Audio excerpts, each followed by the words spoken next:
अगर तुम जन्नत के अंदर जाना चाहते हो आपको शिर्क से बचना पड़ेगा, क्योंकि आज मुसलमानों के अंदर शिर्क का बाजार गर्म है। एक तरफ तो ईमान लाए, दूसरी तरफ वो शिर्क कर रहे हैं। शिर्क समझते हैं अल्लाह को छोड़कर किसी और के सामने क्या करना, सजदा करना, मांगना, ये शिर्क है। और ये मैं नहीं कहता हूं, अल्लाह तबारक व तआला कुरान करीम के अंदर बयान फरमाता है। और आपको मालूम है, मैं ज्यादा बात नहीं करूंगा, समझदारों की निशाना काफी। और लोगों सुनो, अगर तुम जन्नत के अंदर जाना चाहते हो तो शिर्क से बचना पड़ेगा। अरे यार अल्लाह से मांगो, अल्लाह सब कुछ देने वाला है, उसकी पूजा करो, उसकी प्रस्तिश करो, उसके सामने सजदा करो। क्यों?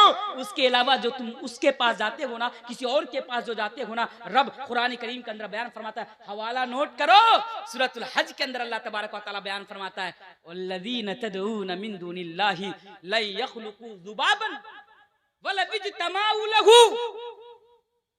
अल्लाह फरमाता है कि मेरे अलावा जो तुम उसके पास जाते हो ना, गैरों के पास जो जाते हो, उसके पास तो इतनी ताकत नहीं कि वो ला यखलुकू ज़ुबाबन के वो एक मक्खी भी पैदा कर सके। अरे मक्खी पैदा कर सके, अरे ये नहीं, वला इज्तमाउ लहू, अगर सारे के सारे मिल जाए उसके पास इतनी ताकत नहीं कोई एक मक्खी पैदा करे। और आज तुम उसके पास जा रहे हो।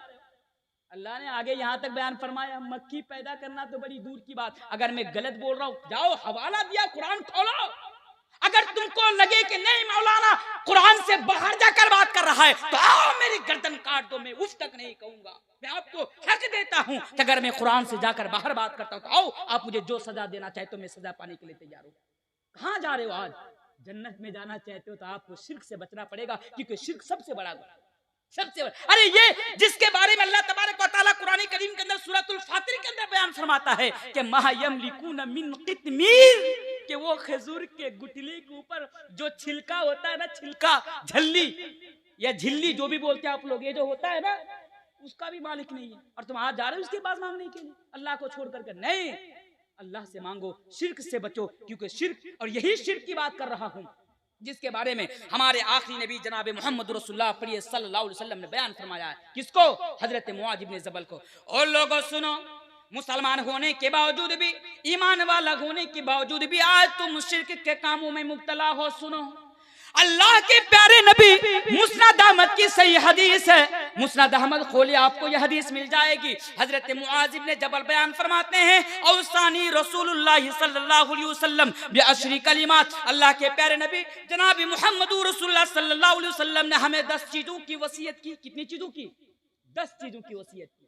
उनमें से पहली चीज ये थी कि ऐ मुआज सुनो, ऐ मुआज सुनो, अगर तुम जन्नत के अंदर जाना चाहते हो, अगर तुम स्वर्ग के अंदर जाना चाहते हो तो सुनो, ला तुशरिक बिल्लाहि शैआ, ऐ मुआद तुम अल्लाह के साथ किसी को शरीक ना ठहराना, यानी तुम शिरक ना करना। और आगे बयान फरमाया, ऐ मुआद व इन कुतिलता हुर्रिकता, अगर तुम्हारे जिस्म को काट कर अगर बोटी बोटी कर दिया जाए, उलमा बैठे हैं, पूछो, वह इन कुतिलता, अगर तुम्हें कत्ल कर दिया जाए, तुम्हारे जिस्म को काट कर बोटी बोटी कर लिया जाए, तुम्हारे जिस्म को नोच नोच कर बोटी बोटी कर दिया जाए, और तुम्हें आग में जिंदा जला दिया जाए, ओ मुसलमानों, ओ कलिया चौक वालों, ओ मेरे सामने बैठे हुए लोगों, ओ मेरी माँ और बहनों, सुनो, मेरा नबी बयान फरमाता है, तुम अपने जिस्म को बोटी बोटी करवा लेना, तुम अपने जिस्म को आग में जला लेना, लेकिन तुम शिरक मत करना, अल्लाह के अलावा किसी और के सामने जाकर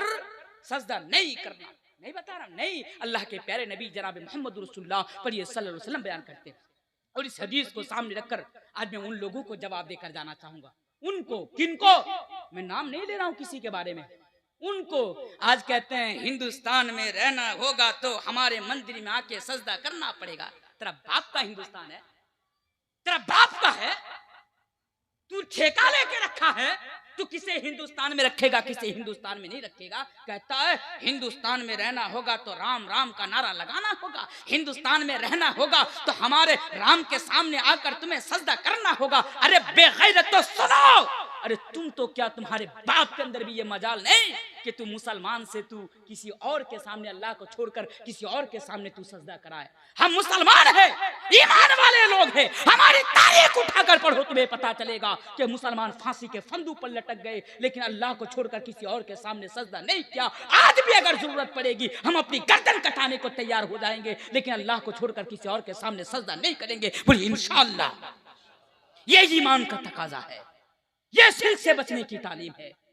उन लोगों से कह दो कि गलत फहमी में मत रहो, दिन में जाग जाग कर ये ख्वाब, ये सपना मत देखो कि तुम मुसलमानों को अल्लाह को छोड़कर किसी मंदिर में जाकर तुम सजदा करवाओगे। हम ऐसा करने वाले नहीं है। ये हिंदुस्तान है, बिल्कुल तुम हमारे भाई हो, हम तुम्हारा भाई है। हमारे हिंदुस्तान का जो दस्तूर है, जो कानून है, जो संविधान है, हमें ये राइट देता है, तुम्हें राइट देता है। तुम अपने हिसाब से चलो, हम अपने हिसाब से चले। हम तुम में इंटरफेयर नहीं करेंगे, तुम हम में इंटरफेयर नहीं करना। यही तो इस्लाम का, यही तो हमारे इस देश का दस्तूर है और यही तो हमारे देश का कानून है। आइए आगे बढ़िए। तो पता चल गया कि जन्नत में जाने के लिए ईमान लाना पड़ेगा, शिर्क से बचना पड़ेगा और ईमान को मजबूत करना पड़ेगा। अब आइए दूसरी चीज पर जरा गौर कीजिए, क्योंकि मेरा मौजू है जन्नत में ले जाने वाले अमाल। दूसरी चीज पर जरा गौर कीजिए। अल्लाह के प्यारे नबी जनाब मोहम्मद रसूलुल्लाह सल्लल्लाहु अलैहि वसल्लम बयान फरमाते हैं, ओ लोगों सुनो। एक गमछा उमछा कुछ है, बड़ी गर्मी है आज। नहीं पंखा मत घुमाइए, फिर मेरी बैटरी बैठ जाएगी। चारों तरफ देखना पड़ता है।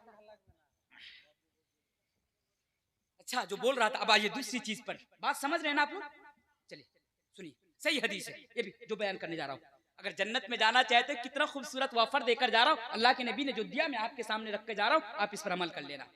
अल्लाह के प्यारे नबी जनाब मोहम्मद रसूलुल्लाह पढ़ी सल्लल्लाहु अलैहि वसल्लम बयान फरमाते हैं, उन लोगों मेरी उम्मत के अंदर 70,000 आदमी, ओ लोगों चाहे मर्द हो या औरत हो, सुनो मेरा नबी का बयान तो सुनो, मेरा नबी का फरमान तो सुनो। मेरा नबी ये बयान कर रहे हैं, ओ लोगों मेरी उम्मत में से 70,000 अफराद बगैर हिसाब किताब के जन्नत के अंदर चला जाएगा। उलमा बयान फरमाते हैं कि 70,000 आदमी ऐसे होंगे कि मरने के बाद भी कब्र में उससे हिसाब ना मांगा जाएगा। अल्लाहु अकबर। एक सुभान अल्लाह नहीं पढ़ेंगे? हदीस को गौर से सुनिए, सुन के जाइए। आज आप लोग कहते हैं भाई जन्नत में जाना बड़ा मुश्किल काम है। अरे बेवकूफ, किसने कहा जन्नत में जाना बड़ा मुश्किल काम है? जन्नत में जाना आसान है, जहन्नम में जाना मुश्किल काम है। अगर आप जन्नत में जाना चाहो तो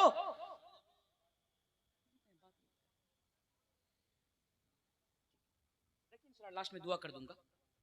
तो जो बोल रहा था, फिर से हदीस को सुनिए। अगर जन्नत में जाना चाहते हैं, मेरी उम्मत में से 70,000 आफरी, सबऊन हदीस का अल्फाज है, सबऊन अल्फन बिगैर हिसाब, वो बिगैर हिसाब वो किताब के जन्नत के अंदर चले जाएंगे। नबी अंदर चले गए, सहाबा आपस में बातें करने लगे, सहाबा आपस में डिस्कस करने लगे। वो 70,000, देखिए सहाबा आपस में बैठते थे तो दीन के बारे में बात करते हैं, और हम जब आपस में बैठते हैं तो किसके बारे में, किसने जीता है, किसकी तरफ ज्यादा पल्ला भारी है, हम दुनियादारी की बात करते हैं। समझदार की इशारा काफी, दुनियादारी की। सहाबा दीन की बात कर रहे हैं।